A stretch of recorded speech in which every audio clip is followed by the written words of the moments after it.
दोस्तों आज की इस वीडियो में हम कक्षा 10वीं विषय विज्ञान साइंस का अध्याय 1 रासायनिक अभिक्रियाएं एवं समीकरण चैप्टर के इंपॉर्टेंट क्वेश्चन आंसर देखने वाले हैं। यह वीडियो विशेषकर एमपी बोर्ड स्टूडेंट के लिए होने वाली है, क्योंकि एमपी बोर्ड के जो प्रीवियस ईयर क्वेश्चन है वह भी इस चैप्टर में कवर किए हैं। साथ ही जो क्वेश्चन आ सकते हैं आपके बोर्ड एग्जाम में, एमपी बोर्ड एग्जाम में, वह क्वेश्चन भी मैंने इस वीडियो में कवर किए हैं। सो वीडियो को ध्यान से अंत तक देखिएगा। इससे पहले दोस्तों मैं आपको क्या है महत्वपूर्ण जो आपकी वस्तुनिष्ठ प्रश्न उत्तर है इस चैप्टर के, वो मैं आपको पिछली वीडियो में कवर करा चुका हूं। तो आप क्या है चैनल पर जाकर जरूर देखिएगा। डिस्क्रिप्शन में मैं आपको वीडियो की लिंक दे दूंगा। तैयारी जीत की अब की बार बोर्ड एग्जाम में 95% पार के उद्देश्य हम क्या है लगातार बेहतरीन तरीके से तैयारी कर रहे हैं। चलिए देख लेते हैं महत्वपूर्ण प्रश्नोत्तर। सबसे पहले दोस्तों हम देखेंगे इस चैप्टर के अति लघुत्तम प्रश्नोत्तर। तो पहला क्वेश्चन है द्विविस्थापन अभिक्रियाएं किन्हें कहते हैं। उदाहरण दीजिए, एमपी बोर्ड एग्जाम 2019 में ये क्वेश्चन आ चुका है। द्विविस्थापन अभिक्रिया आपसे पूछी जा रही है। ओके, तो क्या आपको परिभाषा लिखनी, जितना आपको दोस्तों पेपर में आपको लिखना है केवल उतना ही मैंने आपको दिया है, कुछ एक्स्ट्रा नहीं दिया हुआ। ओके, तो सेम कॉपी पेस्ट आपको पेपर में भी कर देना है। समझ लीजिए क्या कहलाता है द्विविस्थापन अभिक्रिया। तो वे अभिक्रियाएं जिनमें अभिकारकों के बीच आयनों का आदान प्रदान होता है, जो अभिकारक होते हैं उनमें आयनों का आदान प्रदान हो, वो आपकी द्विविस्थापन अभिक्रिया कहलाती है। जैसे आपको एग्जाम्पल भी तैयार कर लीजिएगा। एग्जाम्पल के थोड़ा आपको क्या है, लेकिन आपको परिभाषा तो एक ही बार में याद हो जाती है। जैसे द्विविस्थापन अभिक्रिया, तो अभिकारकों में आयनों का आदान प्रदान द्विविस्थापन अभिक्रिया। बस इसके लिए आपको जो समीकरण होता है इसके लिए थोड़ा आपको प्रैक्टिस करना है, बार बार आपको कॉपी में लिखना है, तो आपसे क्या है तैयार हो जाएगा। तो यहाँ आप देख सकते हैं जब आपका बेरिलियम क्लोराइड की है आपका क्रिया यहाँ हो रही है। ओके, सोडियम सल्फेट से। तो यहाँ देखिए BaN, फिर आपका क्या है BaSO4 बन जाता है और Na और Cl आपका बन जाता है। तो इसने अपना ये आयन दिया है, SO4 ने अपना पहले वाले को ये आयन दे दिया है। तो यहाँ हमारा क्या बन जाता है NaCl बन जाता है, BaSO4 बन जाता है। ओके, तो दोनों अभिकारकों ने क्या है आयनों का आदान प्रदान किया है, इसलिए आपकी ये द्विविस्थापन अभिक्रिया है। ओके, आगे नेक्स्ट देख लेते हैं। नेक्स्ट बहुत ज्यादा इंपॉर्टेंट हमारा क्वेश्चन है, श्वसन को ऊष्माक्षेपी अभिक्रिया क्यों कहते हैं। एमपी बोर्ड एग्जाम 2022 में क्वेश्चन आ चुका है। तो श्वसन एक क्या है मंद दहन ऑक्सीकरण की अभिक्रिया है, जिसमें कार्बन डाइऑक्साइड जलवाष्प एवं एटीपी के रूप में ऊष्मा यानी ऊर्जा निकलती है, इसलिए इसे क्या है ऊष्माक्षेपी अभिक्रिया कहते हैं। ऊष्माक्षेपी अभिक्रिया क्या कहलाती है कि वह अभिक्रिया जिसमें क्या है ऊष्मा निकले, वो आपकी ऊष्माक्षेपी अभिक्रिया हो जाएगी। तो जो श्वसन होता है ये आपका क्या है मंद दहन ऑक्सीकरण अभिक्रिया है, और इसमें क्या है कार्बन डाइऑक्साइड जलवाष्प क्या है निकलता है। आप जब भी सांस लेते हैं तो जब आप सांस छोड़ते हैं तो कार्बन डाइऑक्साइड आपकी निकलती है। ओके, तो इसलिए इसे क्या कहा जाता है ऊष्मा निकलती है, इसलिए उसे ऊष्माक्षेपी अभिक्रिया कहा जाता है। नेक्स्ट देख लेते हैं। नेक्स्ट दोस्तों हमारा क्वेश्चन है अवक्षेपण अभिक्रिया से आप क्या समझते हैं, उदाहरण देकर समझाइए। एमपी बोर्ड एग्जाम 2023 में क्वेश्चन आ चुका है। तो अवक्षेपण अभिक्रिया क्या है। तो अवक्षेपण में क्या होता है, जब दो अभिकारक विलयन आपस में अभिक्रिया करके अविलेय ठोस उत्पाद बनाते हैं, उस विलयन में उस ठोस के कण अवक्षेपित हो जाते हैं, इस क्रिया को अवक्षेपण अभिक्रिया कहते हैं। अवक्षेपण अभिक्रिया में क्या होता है, जब दो अभिकारक क्रिया करते हैं आपस में, तो जो भी उत्पाद मिलता है वो क्या होता है अघुलनशील होता है, अविलेय होता है, और क्या है वो नीचे बैठ जाता है। ओके, जब पूरा विलयन होता है उसके नीचे बैठ जाता है। ओके, तो ठोस कण के रूप में कलेक्ट हो जाता है, वो आपका कहलाएगा मतलब अवक्षेप मिले, जिस अभिक्रिया में अवक्षेप मिल जाए, अविलेय ठोस पदार्थ मिल जाए। ओके, वो आपका कहलाता है अवक्षेपण अभिक्रिया। ये आपको क्या है समीकरण तैयार कर लीजिएगा। ओके, जैसे ये अभी अभिक्रिया हो रही तो इसमें AgCl बनता है। ओके, Ag और यहाँ Ag और Cl से हो जाता है यहाँ आपका। ओके, Ag जो Cl बना ये क्या आपका क्या है जो सॉलिड रहेगा, ठोस रहेगा, और ये आपका अवक्षेप है वो क्या है पूरे विलयन में नीचे बैठ जाता है। ओके, तो इसलिए आपकी अवक्षेपण अभिक्रिया हो जाएगी। सभी अभिक्रियाओं के दोस्तों आपको क्या है एक एक का समीकरण अच्छे से तैयार कर लेना है। एक संयोजन अभिक्रिया का, फिर वियोजन अभिक्रिया का, अवक्षेपण अभिक्रिया, विस्थापन, द्विविस्थापन, जितनी भी दोस्तों आपकी अभिक्रियाएं हैं मैं आपको वीडियो में समझा ही दूंगा। तो आप क्या है एक अलग से कॉपी में क्या है अभिक्रिया का नाम लिखिए, उसका समीकरण, केवल समीकरण, क्योंकि परिभाषा बहुत आसानी से आपको याद हो जाएगी और लंबे समय तक याद रहेगी। समीकरण में आप कंफ्यूजन हो सकते हैं, तो सभी का अभिक्रिया का एक बार समीकरण लिखिए और सबके अच्छे से प्रैक्टिस करिए। हर अभिक्रिया का एक एक समीकरण तो आपको एकदम रटा होना चाहिए अच्छे से। ओके, ताकि पेपर में आए तो पेपर में आपको उदाहरण सहित हमेशा पूछे जाता है। ओके, बिना उदाहरण के काम नहीं चलता है, इसलिए आपको समीकरण याद करके रखना है।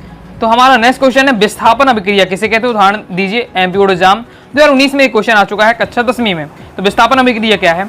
तो वे अभिक्रियाएं जिसमें एक अभिकर्मक तत्व दूसरे अभिकर्मक यौगिक में से दूसरे तत्व को विस्थापित करके स्वयं उसका स्थान ग्रहण कर लेता है, विस्थापन अभिक्रिया कहलाती है। विस्थापन अभिक्रिया ओके, मतलब अपना स्थान छोड़कर दूसरे स्थान में बैठ जाना, वो विस्थापन हो जाता है, क्रिया कहलाती है। इसमें क्या होता है कि वे अभिक्रिया जिसमें अभिकर्मक तत्व दूसरे अभिकर्मक में उसके तत्व को क्या है विस्थापित कर देता है, मतलब उसके तत्व को हटाकर स्वयं बैठ जाता है, उसका स्थान ग्रहण कर लेता है, विस्थापन अभिक्रिया कहलाती है। तो यहाँ देख सकते हैं हम आयरन की क्रिया क्या है कॉपर सल्फेट से कराई जाती है। तो हमें क्या है आपका फेरस सल्फेट यहाँ मिल जाता है, कॉपर अलग से मिल जाता है। तो हमने दोस्तों यहाँ क्या देखा, यहाँ हमने देखा कि जो कॉपर में से जो सल्फेट है वो सल्फेट विस्थापित हो किसके साथ, Fe के साथ आयरन के साथ जुड़ जाता है। ओके, तो यहाँ कॉपर सल्फेट में से सल्फेट का ये क्या है विस्थापन हो गया है, तो ये आपका कहलाएगा विस्थापन अभिक्रिया। आगे देख लेते हैं। नेक्स्ट जो हमारा क्वेश्चन है, वायु में जलाने से पूर्व मैग्नीशियम रिबन को साफ क्यों किया जाता है। जब भी एक मैग्नीशियम रिबन होती है, मतलब मैग्नीशियम की एक पट्टी होती है, ओके, तो उसे जब भी जलाना पड़ता है तो जलाने से पूर्व हम क्या उसे क्या है रेतमा से उसे साफ करते हैं। तो हम उसे साफ क्यों करते हैं, एमपी बोर्ड एग्जाम 2020 में क्वेश्चन आ चुका है, 22 में क्वेश्चन आ चुका है, इंपॉर्टेंट है। तो देख लेते हैं क्यों करते हैं। तो मैग्नीशियम रिबन के ऊपर एक धुंधली मैग्नीशियम ऑक्साइड अक्षारक परत जमा हो जाती है। देखिए जब प्रयोगशाला में मैग्नीशियम की रिबन इसी पर डली रहती है तो ऑक्सीजन के संपर्क में तो रहती है, तो ऑक्सीजन से जो मैग्नीशियम क्रिया करके मैग्नीशियम ऑक्साइड बन जाता है। जो उसकी ऊपरी लेयर होती है रिबन की, उसमें क्या है मैग्नीशियम ऑक्साइड की एक पतली परत चढ़ जाती है। उसे हटाने के लिए क्या है वायु में जलाने से पूर्व मैग्नीशियम रिबन को साफ किया जाता है। तो कि जब भी मैग्नीशियम को रिबन को जलाना पड़ता है तो वो उस परत को हटाने के लिए, मतलब मैग्नीशियम ऑक्साइड की जो पूरी परत जम जाती है उसे हटाने के लिए उसे क्या है साफ किया जाता है, क्योंकि यह आरक्षी परत मैग्नीशियम को क्या है ऑक्सीजन से क्रिया करने से रोकती है। अगर हम क्या है डायरेक्ट ही उसको जलाने लगेंगे तो वो अच्छे से नहीं जल पाएगी, मैग्नीशियम की जो रिबन है वो अच्छे से नहीं जल पाएगी और ऑक्सीजन से क्रिया नहीं कर पाएगी, क्योंकि इसमें ऑलरेडी क्या है मैग्नीशियम ऑक्साइड की परत चढ़ी है। इसलिए मैग्नीशियम ऑक्साइड की परत हटाने के लिए हम क्या है वायु में जलाने से पूर्व मैग्नीशियम रिबन को साफ करते हैं। आगे देख लेते हैं। आगे तो हमारा नेक्स्ट क्वेश्चन है, इस प्रकार से क्वेश्चन दिया हुआ कि किसी पदार्थ एक्स है, पदार्थ नहीं कौन सा पदार्थ है इसलिए एक्स के दिया गया है। तो विलयन का उपयोगी सफेदी के लिए होता है, मतलब ऐसा कौन सा जो पदार्थ है वो सफेदी के लिए होता है।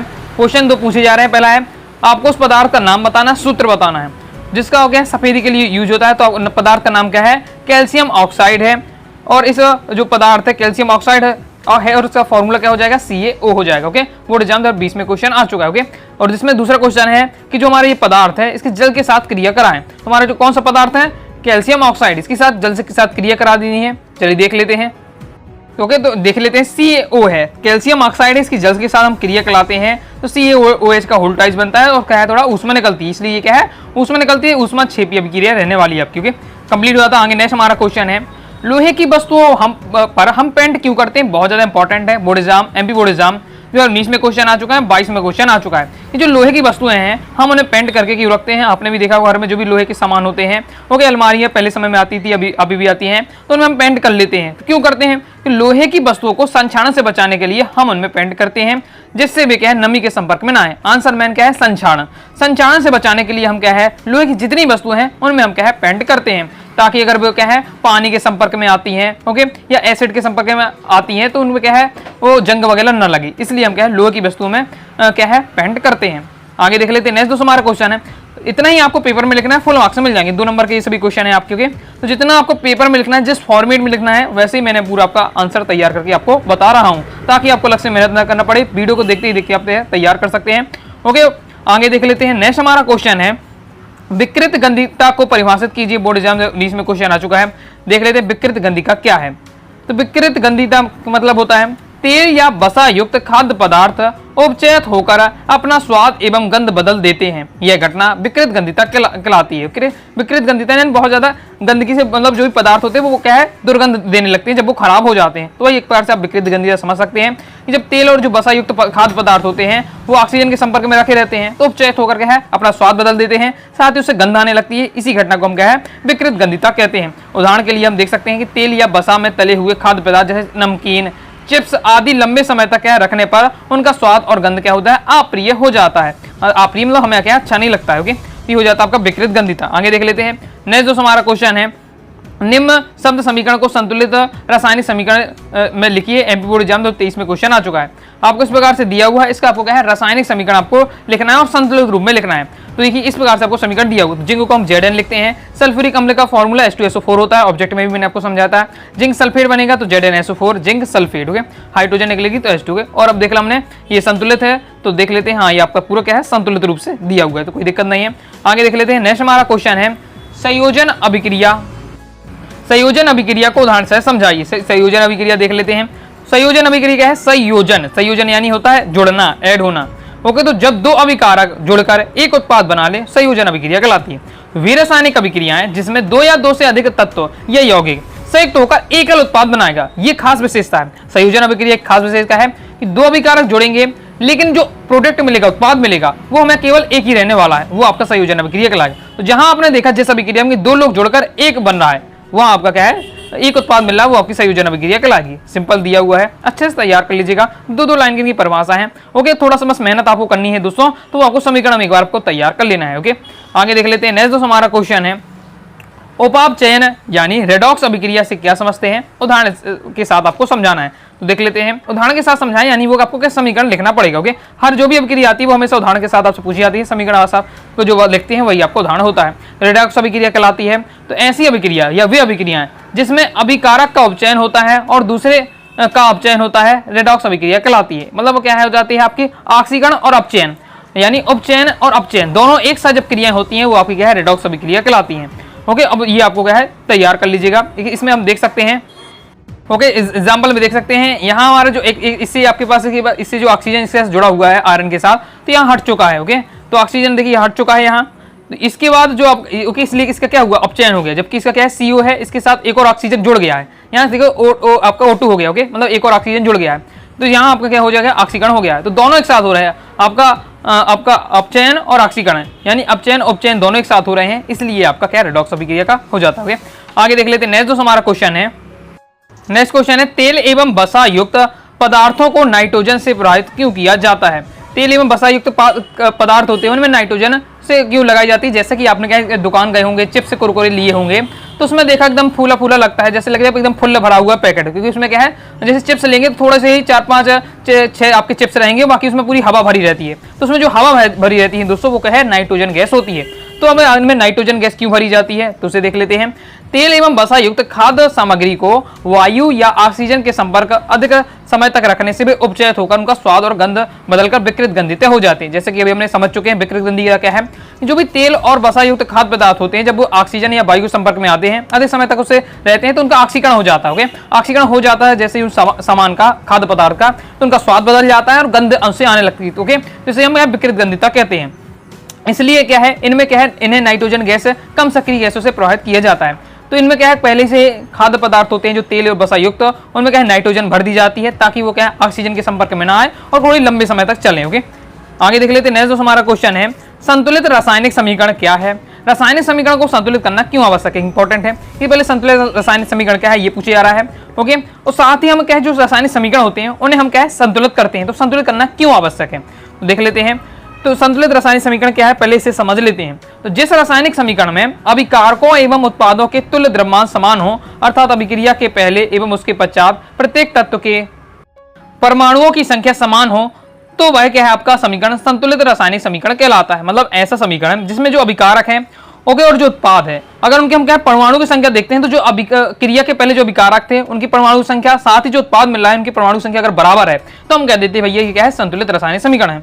इनको संतुलित करना क्यों आवश्यक है, तो इसका केवल एक लाइन का आंसर है, ओके, कि द्रव्यमान संरक्षण के नियम के परिपालन के लिए। द्रव्यमान संरक्षण का नियम का क्या कहता है कि जो आपके जो भी कोई भी तत्व होता है, ना ही उसे हम क्या है बना सकते हैं, ना ही नष्ट कर सकते हैं, बस क्या है वो एक रूप से क्या है दूसरे रूप में बदलता है। ओके, तो द्रव्यमान संरक्षण के नियम के परिपालन के लिए रासायनिक समीकरण को संतुलित करना आवश्यक है।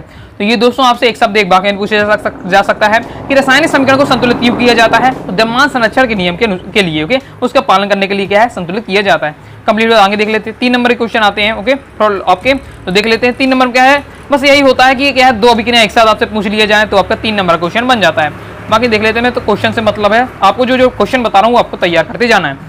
तो नेक्स्ट आपको तैयार करना है ऊष्माक्षेपी और ऊष्मासूची अभिक्रिया को उदाहरण सहित परिभाषित की, बहुत ज्यादा इंपॉर्टेंट है।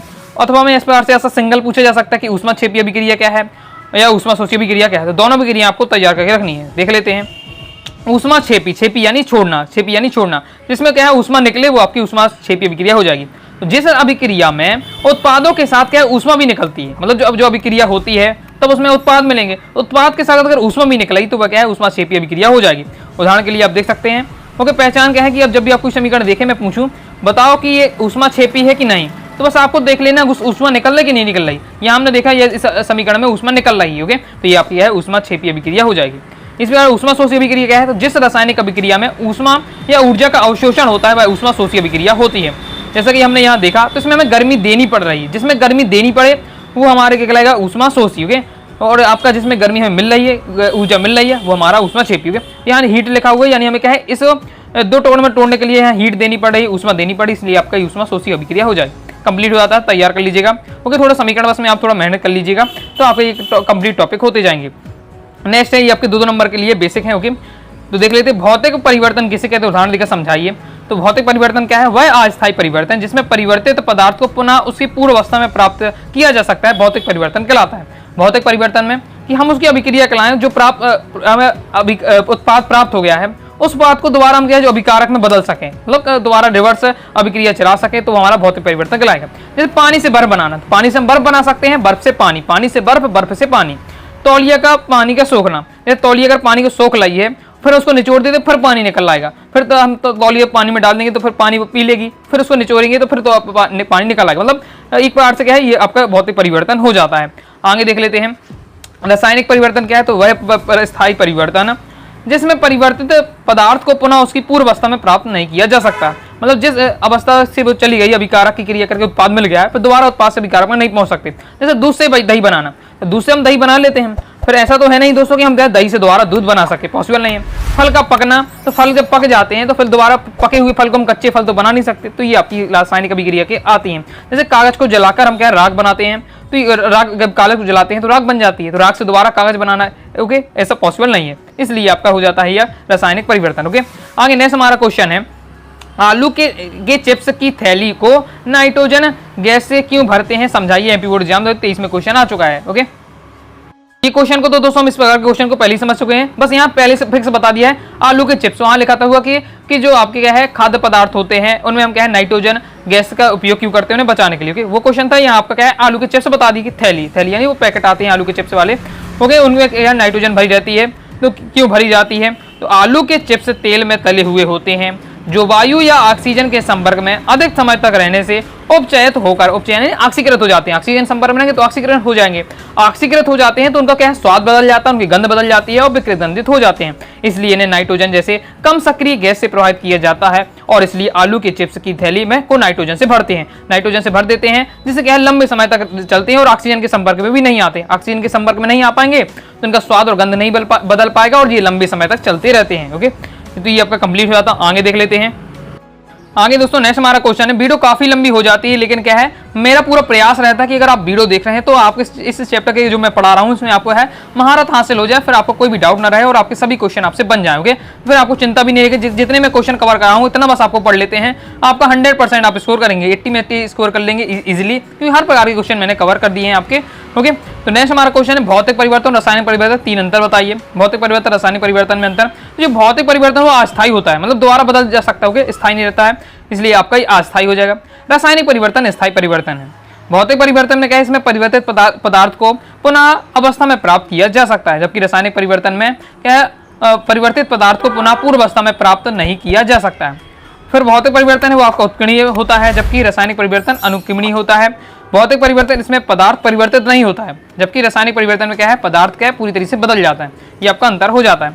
नेक्स्ट प्रकार से क्वेश्चन आपसे पूछा जा सकता है और ऑब्जेक्ट में भी पूछा जा सकता है कि इसमें आपको बताना है कि कौन से परिवर्तन और कौन से भौतिक परिवर्तन है, कौन से रासायनिक परिवर्तन। पेट्रोल का वाष्पीकरण, तो ये भौतिक परिवर्तन है, वाष्पीकरण करेंगे तो इसी बूंदे बूंदे बन जाएंगी पेट्रोल की। ओके, दोबारा हम क्या है बूंदों को क्या है हम कलेक्ट करेंगे तो पेट्रोल बन जाएगा, तो आपका ये भौतिक परिवर्तन हो जाएगा। एलपीजी का दहन, मतलब जब गैस जलाते हैं तो दोबारा हम क्या है जो गैस जला लेते हैं तो ओके, तो फिर दोबारा तो हम क्या है उसको गैस एलपीजी में कन्वर्ट कर नहीं पाते, तो रासायनिक परिवर्तन हो जाएगा।